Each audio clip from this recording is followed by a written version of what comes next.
exit game will take on the Florida Gators. Welcome back to Dorrance Field in Chapel Hill, North Carolina.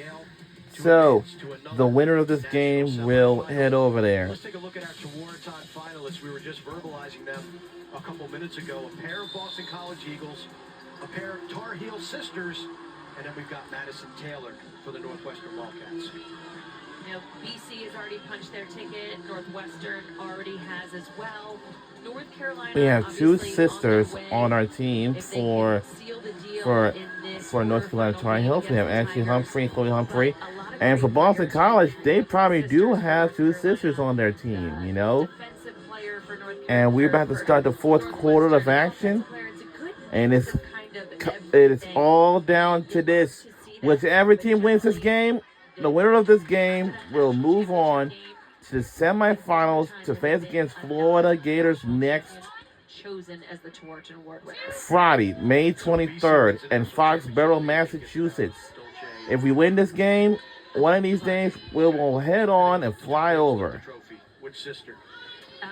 That's all. Ashley, you go with the upperclassmen. It's a lot of years that we're going to see Chloe Humphrey, number 2.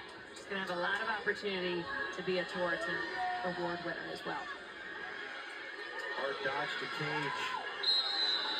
cage. Whoa. Oh, my God. One of the girls that just down hard. Oh, my God. We were informed at halftime. Amelia Hughes and Addison Patillo, cousins, both from Wilton, Connecticut. Well, she's all right. Shake it up, it gets up, and looks none the worse for wear. Defensively, standing tall, not a lot of swinging going on, which is what you want to see. So, referees called a charge against North Carolina, but you'll have to see the sportsmanship. Even if it wasn't her cousin, I guarantee that we would have seen Amelia Hughes checking out that attacker, making sure they were okay.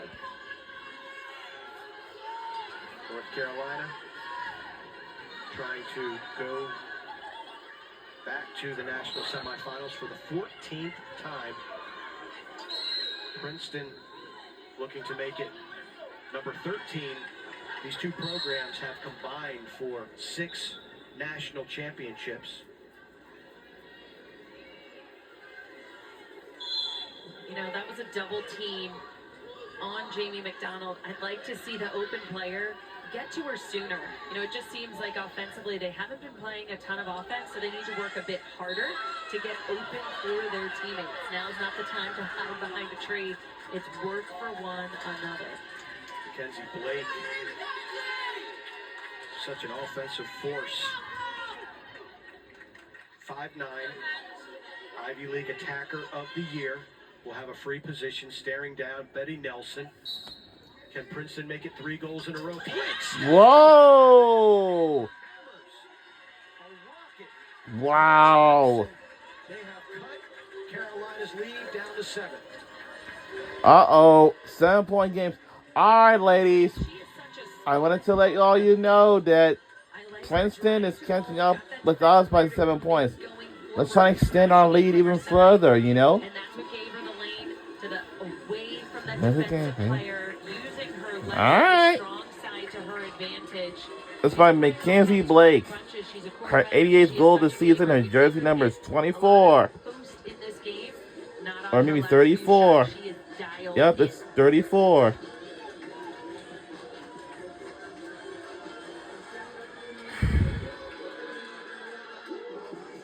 Whiteway led the way last weekend in Baltimore at the draw circle for Princeton. Can she reach into her bag of tricks to continue to get the Tigers possessions?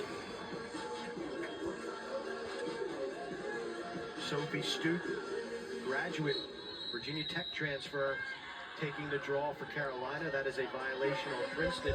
Possession to the Tar Heels. North Carolina, no goals in almost 7 minutes.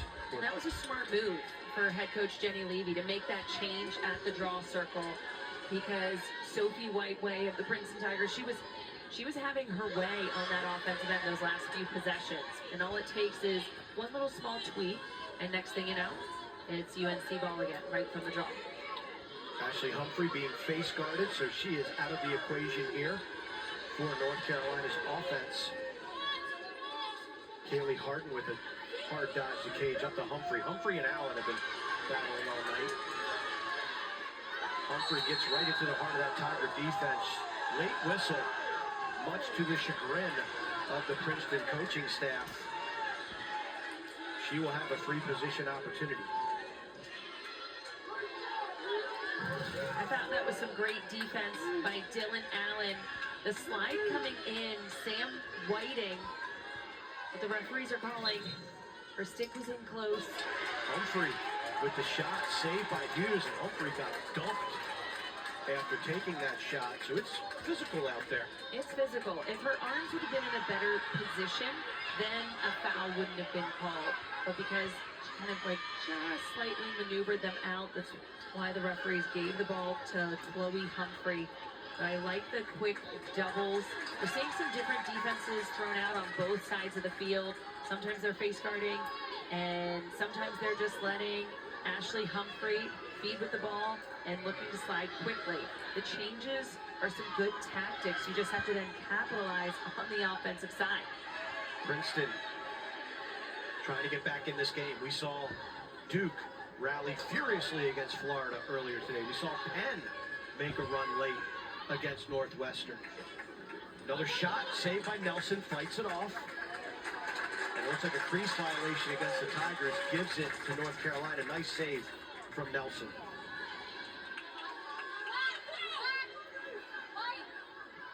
North Carolina taking their time, clearing that ball out of the back end.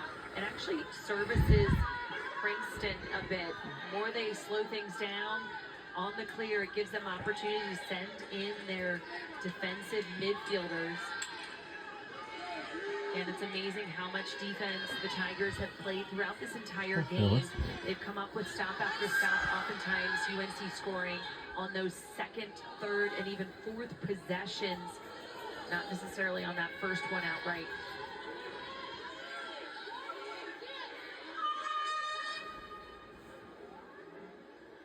I just saw a flash of something. I don't know if that was lightning or a... Nope. A camera might have just gone off. I believe that's a timeout. Uh-oh. North Carolina.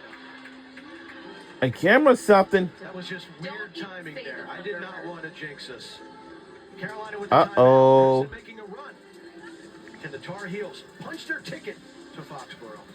We'll be right back. Don't go anywhere.